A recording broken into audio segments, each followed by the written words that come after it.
안녕하세요. 주와 말씀의 교회 말씀 묵상입니다. 오늘도 함께 하나님 말씀 묵상하며 함께 은혜의 시간 가지면 좋겠는데요. 오늘은 마태복음 21장 33절부터 46절까지의 말씀 함께 묵상해 보도록 하겠습니다. 먼저 본문 말씀 제가 읽어드리겠습니다. 33절부터 39절입니다. 다른 비유를 하나 들어보아라. 어떤 집주인이 있었다.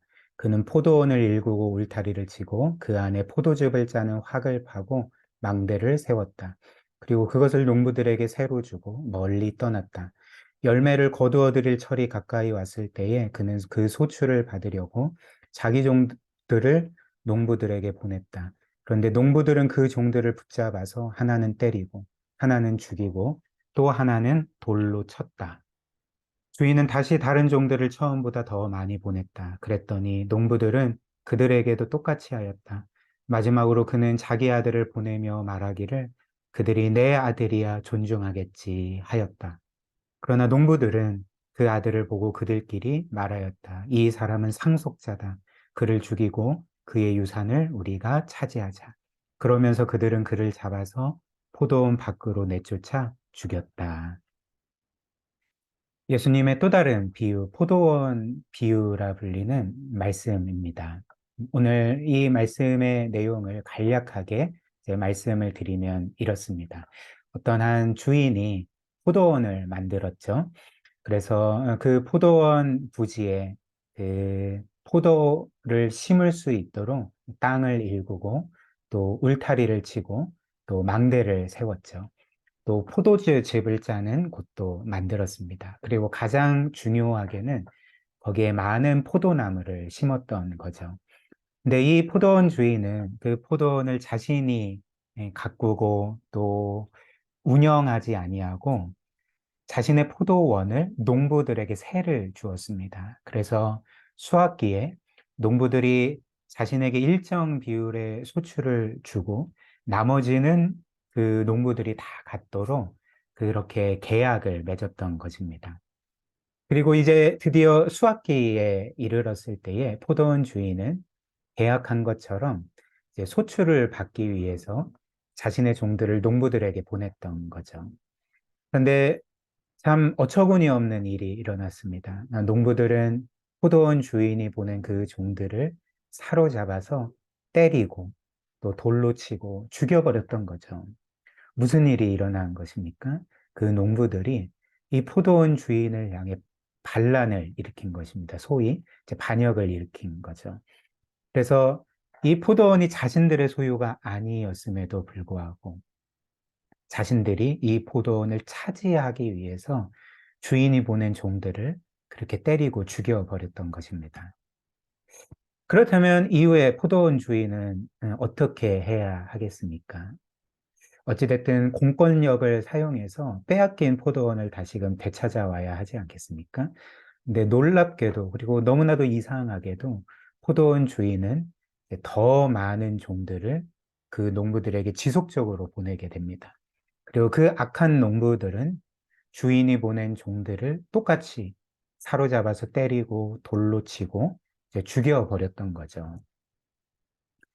그래서 이런 상황에서 포도원 주인은 마땅히 공권력에 의지하여서 그 악한 농부들을 멸망토록 멸망하게 하든지 아니면 군대를 동원해서 그들을 다 죽이고 포도원을 되찾아 와야 하지 않겠습니까?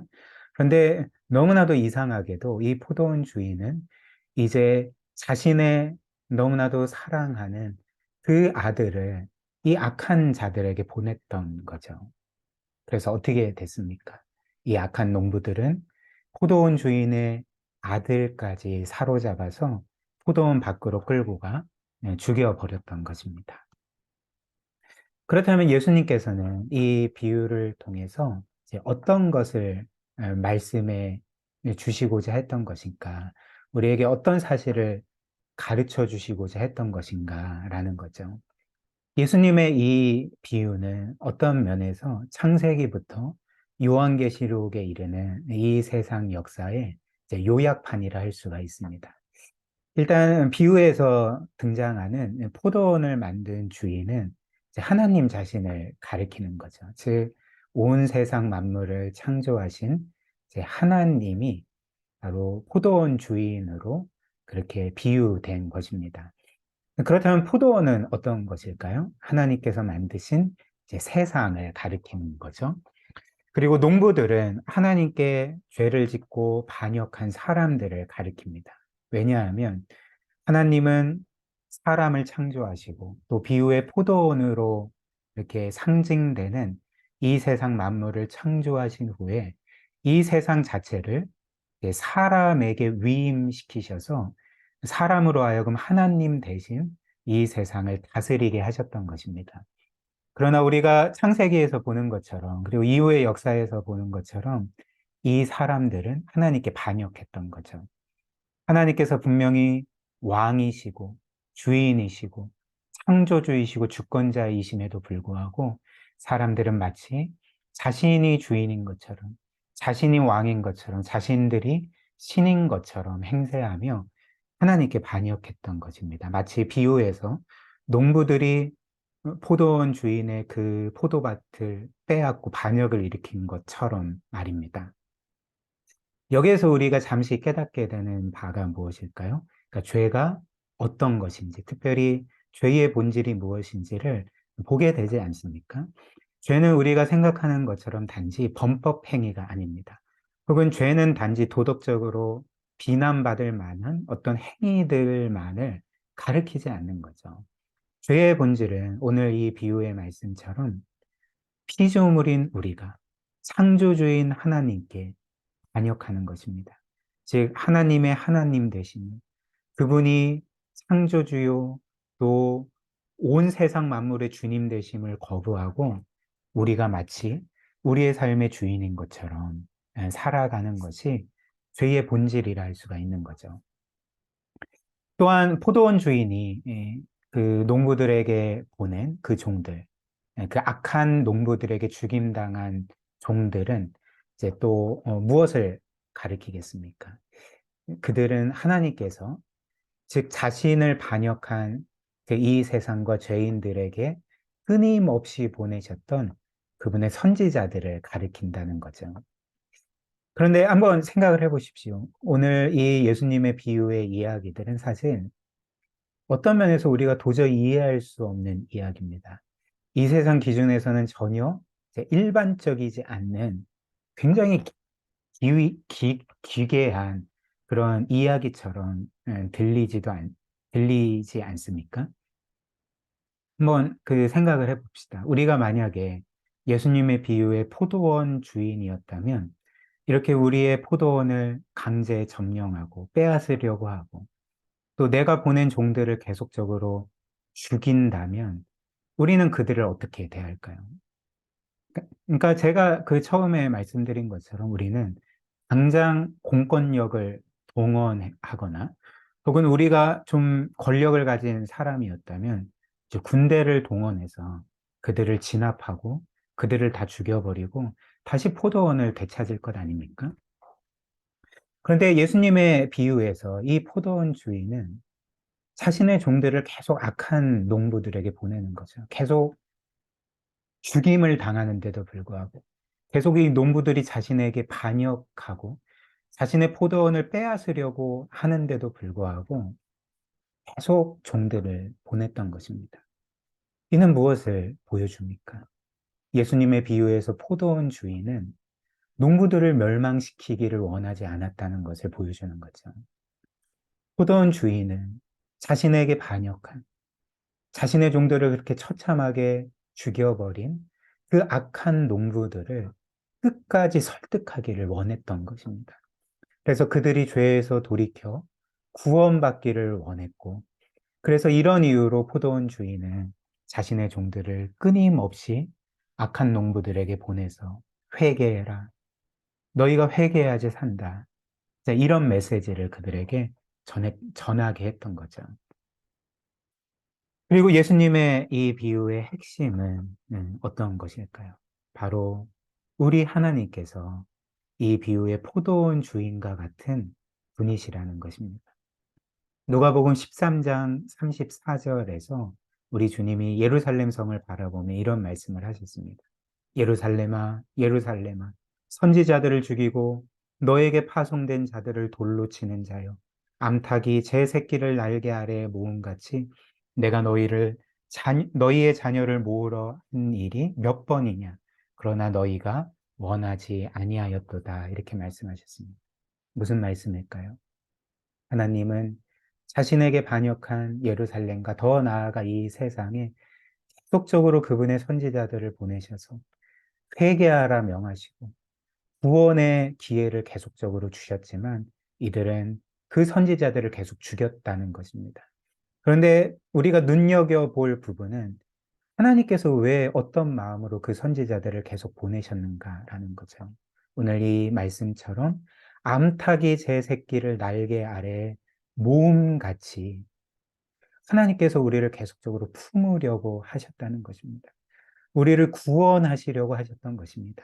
이를 위해서 하나님은 이 세상에 그분의 선지자를 계속 보내시고 우리를 설득하시고 구원의 기회를 계속적으로 주셨던 거죠.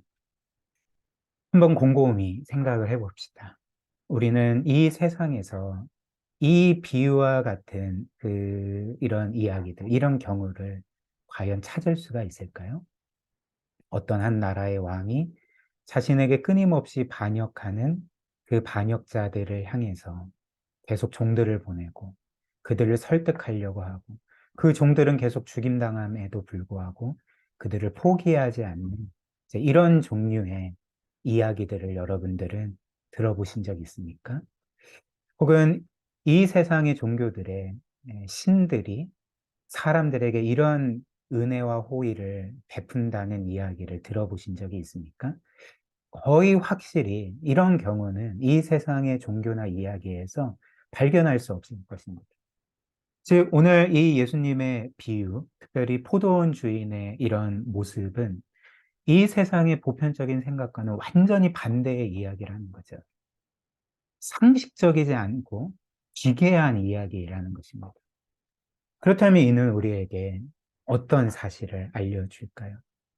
하나님은 정말 우리의 이성으로는 도저히 상상할 수 없을 정도의 그 놀라운 사랑으로 죄인들을 끝까지 구원하시기를 원하시고, 그래서 죄인들이 멸망하기를 원치 않으셔서 계속적으로 그들에게 복음을 전하시고, 회개의 기회를 주시고, 그들을 구원하시고자 최선을 다하신다는 것.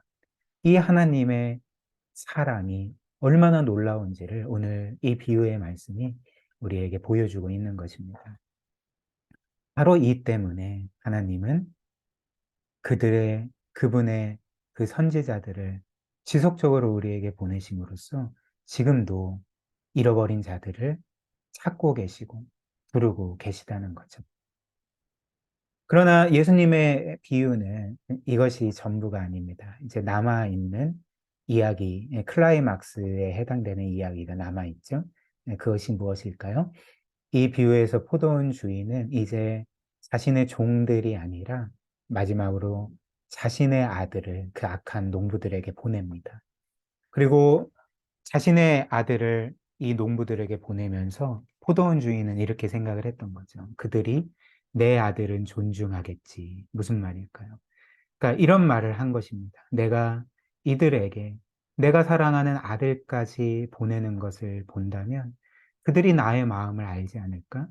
그들을 구원하고자 하는 나의 마음이 어떠한 것인지를 깨닫게 되지 않을까라고 생각을 했던 것입니다. 그러나 결론은 어떻게 나게 되었습니까? 그 농부들은 포도원 주인의 아들까지 사로잡아서 죽여버렸던 것입니다.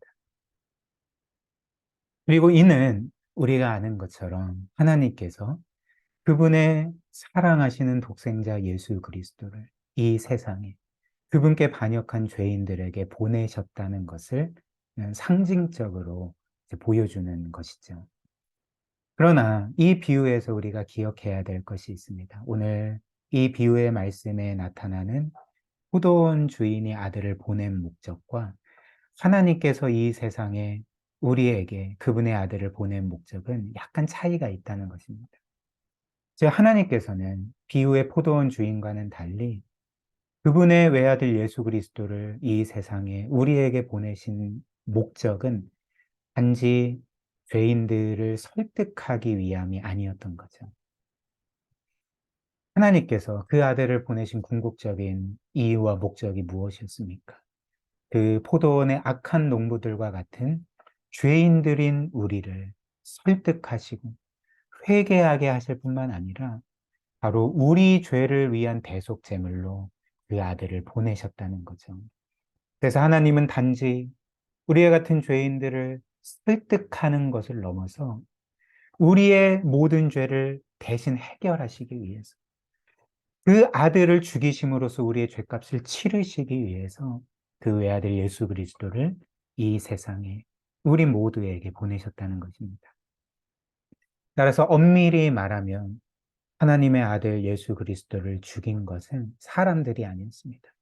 당시 악한 유대인들과 로마인들이 아니라 바로 하나님께서 죄인들인 우리를 위해서 그 아들을 직접 친히 죽이셨다는 거죠. 이를 잘 보여주는 말씀이 사도행전 2장 23절입니다. 제가 읽어드리겠습니다. 이 예수님은 여러분에게 넘겨졌고 여러분은 악한 사람들의 손을 빌어 예수님을 십자가에 못 박아 죽였습니다. 이 모든 일을 하나님께서는 이전부터 알고 계셨을 뿐 아니라 여러분이 행한 일도 하나님께서 오래전에 세워놓으신 계획대로 된 것이었습니다. 무슨 말일까요? 겉보기에는 예수 그리스도를 죽인 자들이 사람들로 보이지만 그러나 예수님을 실제로 죽인 분은 바로 하나님이셨다는 것. 하나님이 우리를 위해 그분의 아들을 친히 십자가에 못 박아 죽이셨다는 것을 오늘 이 말씀이 우리에게 알려주고 있는 거죠. 우리 함께 말씀 기억하며 기도했으면 좋겠습니다. 기도하기에 앞서 우리가 한 가지 분명히 기억하면 좋을 명백한 사실이 있죠. 그것은 이 비유는 사실 다른 사람 이야기가 아니라 우리의 이야기라는 것입니다. 하나님께서 우리를 어떻게 대하셨는지, 우리를 어떻게 사랑하셨고, 우리를 위해 어떤 희생을 치르셨는지를 보여주는 어떤 면에서 실제로 일어난 역사적인 사실이라는 것입니다. 이 놀라운 사랑이 정말 우리로 하여금 하나님을 기뻐하고 또 그분을 예배하게 하고 그분에게 순종하게 하도록 해야 마땅하지 않겠습니까? 이 사실을 우리가 정말 믿는다면 말입니다.